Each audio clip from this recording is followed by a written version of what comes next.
68,000 Americans. That's how many die every year from preventable deaths. Preventable deaths caused directly from a lack of health care. Out of the 92% of Americans that have health insurance, 93% of them believe it's not worth the cost, and about half of that population is struggling to afford it at all.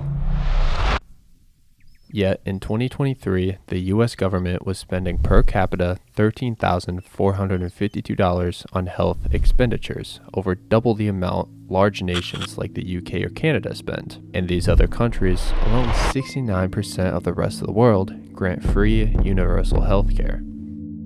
And despite paying way more per capita, our health outcomes are not necessarily any better. Just to give an example here, the maternal mortality rate in the US is almost as high as all of these other countries combined. And even though many are going to point to people like this for being the cause, so taking Tylenol is not good. All right, I'll say it. It's not good. This issue is deeper than any political affiliation. Yes, in our current times, Republicans are making it worse through the big beautiful bill, but our healthcare system itself is designed to fail for working class people. These health corporations are maximizing profits on the back of the weak and the ill, and it's only making the wealth inequality gap worse. So what does that do? It keeps the lower class poor, and it keeps them out of work. This results in the death of tens of thousands of people, which is just truly unacceptable.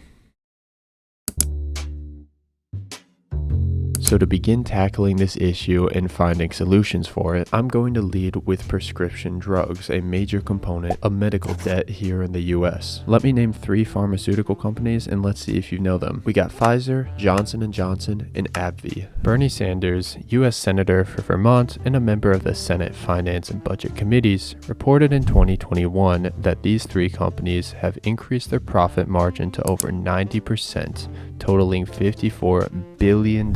The CEOs of these companies receive millions in compensation while the lower middle class is suffering. These CEOs are the business guys. Their job is to try and make the company profitable, and they're very good at it. This is simply just a byproduct of this very flawed system. These companies should not be making drugs with the intent of selling them for profit. Americans already pay a lot in taxes, and some of these taxes go to the development of these pharmaceuticals. The NIH regularly gives out billions of dollars for new research and development of drugs. And again, where does a lot of that money come from? Directly from our pockets, which makes selling the drugs for a profit once they're released to the public pretty nonsensical, and this only inflates the price of the drug. To reiterate, you're essentially paying for the development of the drug through taxes, which by the end of development, when it's released to the public, you won't even be able to afford. To put it bluntly, our healthcare works in the interest of money and not your well-being. They're taking a product of human labor that for some people is a necessity for survival and turning it into some commodity for consumption. And the success of a country should not be measured by the overall wealth, rather it should be measured by overall well-being. So, how is our well-being?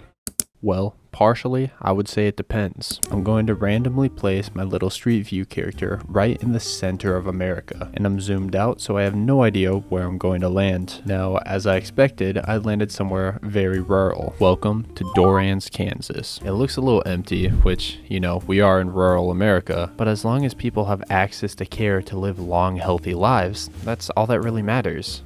Right? Well, let's search up the nearest place someone could theoretically get care. And the nearest care seems to be only 17 minutes away. But now, let's find out what the quality of this care is like. So I pulled up their website, and as I expected, it's a small 25-bed critical access hospital. For reference, the average bed count in hospitals in the US is 129. So what happens if 1, all the beds are full, and 2, you're having any other problems other than dying? Well, the nearest comprehensive care is 35 minutes away, and this is genuinely terrifying because no matter what, you are susceptible to a multitude of different things. You could have a heart attack, you could have a stroke, you could start choking, and in any one of those scenarios, you only have minutes to act, making it impossible to have peace of mind regarding your safety and your well-being, and this leads to many deaths of working class Americans. But why is it like this? Well, our U.S. hospitals are a mix of nonprofit and publicly owned, and much of the funding is obtained by Medicare and Medicaid programs meant to help older and financially limited people. And out of all the money we spend on healthcare, surprisingly, not much of it is going to these hospitals. In 2023, the average hospital operating expense was around $250 million.